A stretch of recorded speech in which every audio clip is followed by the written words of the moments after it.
Bonjour à tous, ici LClix et bienvenue dans le pilote de notre nouvelle émission. Je vous en avais parlé lors de la vidéo présentation du Tour de France et cette émission s'appellera Gros Braquet.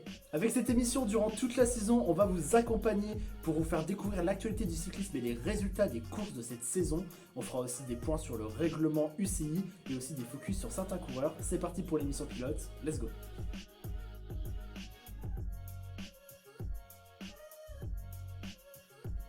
Commençons ensuite par l'une des actualités principales de cette avant-saison, c'est la fin de l'équipe Qhubeka Next H, l'équipe sud-africaine qui était déjà en sursis financier depuis le départ du sponsor NTT, et cette fois-ci c'est officiel, c'est terminé pour l'équipe sud-africaine. L'équipe sud-africaine a déjà perdu plusieurs stars, on peut penser notamment à Fabio Aru, alors lui certes il était parti à la retraite après la Vuelta. On peut aussi penser à Victor Campenaerts, le recordman de l'heure sur piste qui est parti lui pour la Lotto Soudal. Ou alors on peut aussi penser à l'ancien champion d'Europe italien Giacomo Nizzolo qui lui est parti en direction de l'équipe israélienne Israel Startup Nation.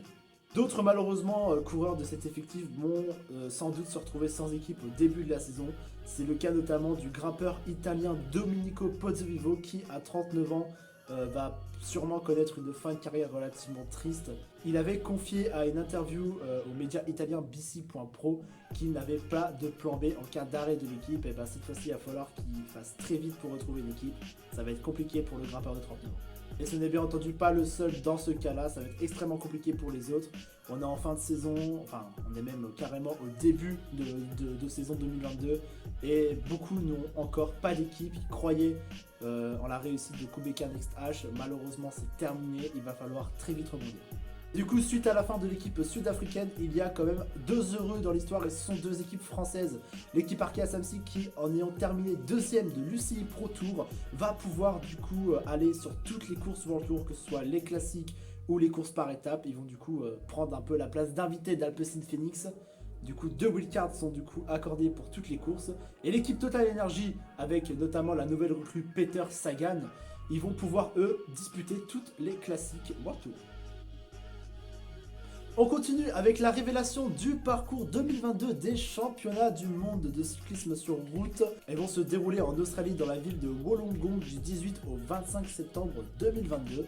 Et on va avoir le droit à un parcours pour punchers, encore une fois. Parcours intéressant proposé par Lucie avec au départ la ville de Helensburgh, c'est au sud de Sydney. On longera la côte du coup pour rejoindre Wollongong et à partir de là, on va emprunter un circuit avec seulement un tour où il y aura le Mont Kera, 8,7 km à 5,5% de pente moyenne. Un passage jusqu'à 15%, mais ce sera sûrement pas le juge de paix puisqu'après il y aura plusieurs tours de circuit d'un autre circuit qui sera dans Wollongong. Du coup on peut aussi noter que le mont escaladé lors du premier tour du gros circuit, c'est un mont extrêmement irrégulier. Du coup on a des passages à 14% comme je viens de vous le dire, mais on aura aussi des plats, des faux plats montants, des passages plus rudes, des passages moins rudes. Bref, ça va être très dur à gérer et on pourra peut-être déjà assister à un premier écrémage, peut-être un premier coup de force. Peut-être de l'équipe de France, de l'équipe de Belgique, peut-être même de l'équipe colombienne, on sait pas trop et on peut avoir des coups de force à ce moment-là. S'en suivront ensuite plusieurs tours d'un circuit de 17,5 km. Alors on ne connaît pas encore combien de fois on devra faire ce circuit. Par contre, il va y avoir une côte qui sera à chaque fois à 8 km de la ligne d'arrivée. Cette côte là fait 1 km à 7,7% de pente moyenne avec un passage là encore à 14%. Peut-être idéal justement pour encore assister à une victoire de Julien Alaphilippe. En tout cas, en tant que Français, on espère au triplé. Mais attention, Julien Alaphilippe ne sera pas le seul parce que certes c'est un parcours pour puncher, mais on peut peut-être penser à certains sprinteurs qui passent très bien les bosses. On peut penser notamment à l'actuel champion d'Europe, Sonny Colbrelli, qui est bon sprinter et qui passe extrêmement bien les bosses. Il avait réussi d'ailleurs à suivre une attaque de Julien Alaphilippe en étant d'ailleurs le seul, même Wout van Aert n'avait pas réussi, on s'en souvient lors des championnats du monde à Louvain cette année. Info transfert maintenant avec la résiliation de contrat de Tige Benoot. Le belge de la team DSM qui du coup a rompu son contrat et va rejoindre pour les 2 prochaines saisons l'équipe Jumbo Visma. L'objectif pour le belge ce sera de au mieux épauler son compatriote Wout van Aert pour les grandes classiques, hein. On pense peut-être au Tour des Flandres, on peut penser pourquoi pas à Paris-Roubaix. Tige Benoot n'est pas mauvais sur les pavés, il peut être bien dans le deuxième tiers de la course, voire le début du troisième tiers, pourquoi pas, hein. On verra quel rôle aura Tige Benoot si d'ailleurs il participera à Paris-Roubaix. Il pourra aussi être utile sur des classiques ardennaises, Bref, il va être très polyvalent, il va pouvoir aider au mieux Wout van Aert et pourquoi pas d'ailleurs jouer sa carte si jamais Wout van Aert n'est pas là. Toujours avec l'équipe Jumbo-Visma, c'est le sprinter néerlandais Dylan Groenewegen qui a lui aussi rompu son contrat avec l'équipe néerlandaise et a signé pour 3 ans dans la team Bike Change Jayco. Objectif reconquête pour le néerlandais qui, après l'accident du Tour de Pologne avec Fabio Jakobsen, n'a joué que les seconds rôles un peu avec l'équipe Jumbo-Visma en cette fin de saison.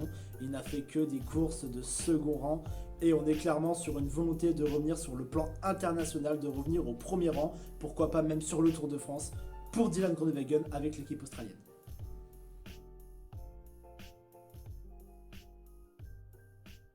Un point maintenant sur le règlement UCI, le premier point de la saison. On va parler des positions interdites depuis le 1er avril 2021 et aussi concernant les jets de bidon. Voilà, on va en parler parce que c'est une règle qui a beaucoup fait polémique l'année dernière. On va du coup refaire un petit point sur ça pour ceux qui ont loupé. Pour ce qui est des positions interdites, on a notamment la position Mohoric qui est devenue interdite. Vous savez, c'est la position qui se permettait de s'allonger sur le cadre du vélo. Et aussi une autre position qui a été interdite, c'est la position dite de contre-la-montre. Alors rassurez-vous, elle est interdite seulement sur les courses sur route, sur les courses en ligne. Mais elle est maintenant interdite, c'est la position qui en fait permettait d'avoir les coudes sur le guidon et du coup tenir le guidon sans les mains.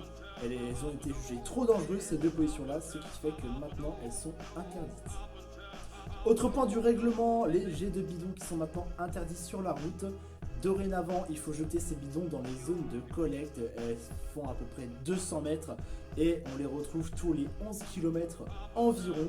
Cette règle permet le ramassage plus facile des déchets, pas que des bidons d'ailleurs, mais aussi de tout autre déchet, que ce soit les emballages, simplement les gourdes, voilà. Cela veut du coup dire que les coureurs ne peuvent plus jeter de bidons au public, sauf certains cas. Notamment le cas d'un coureur qui serait à l'arrière de la course, qui ne pourra plus peser sur le déroulement à l'avant de la course. Dans ce cas-là, le coureur peut donner de la main à la main le bidon à un spectateur et n'a toujours pas le droit de le jeter. Voilà, c'est pour éviter que les coureurs puissent tomber ou même éviter, si jamais le bidon rebondit et que du coup il reste au milieu de la route, que les enfants, les spectateurs veuillent aller chercher le bidon au risque de leur vie. C'est tout simplement pour sécuriser au maximum la vie des coureurs et des spectateurs. Hors des zones de collecte, les coureurs doivent maintenant descendre au niveau de la voiture de leur directeur sportif pour se délester justement de leur bidon et pourront même du coup prendre l'occasion du coup de se ravitailler. Et oui, si on enlève le bidon, il est clair qu'il faut en prendre de nouveau, sinon c'est la déshydratation assurée. En cas de violation de cette règle, les coureurs seront sanctionnés. Au premier cas sur les courses d'un jour, c'est-à-dire les classiques, le coureur au premier jet de bidon recevra une amende de 500 francs suisses et un retrait allant jusqu'à 25 points sur le classement UCI. Et si jamais il recommence de nouveau sur la même course, il sera exclu. Toute petite différence sur les courses par étapes. Certes, pour le premier coup, ça reste la même chose, c'est-à-dire 500 francs suisses d'amende et jusqu'à 25 points de retrait sur le classement UCI. Par contre, au deuxième coup, ce sera un retrait d'1 minute au classement général et au troisième coup, l'exclusion de la course. Cette émission pilote est terminée, merci à tous de l'avoir suivi jusqu'au bout. Comme d'habitude, si la vidéo vous a plu, n'hésitez pas à liker, à vous abonner et à activer la petite cloche de notification. Ça me permet de me soutenir dans mon travail. C'était LCClix et à bientôt sur le vélo.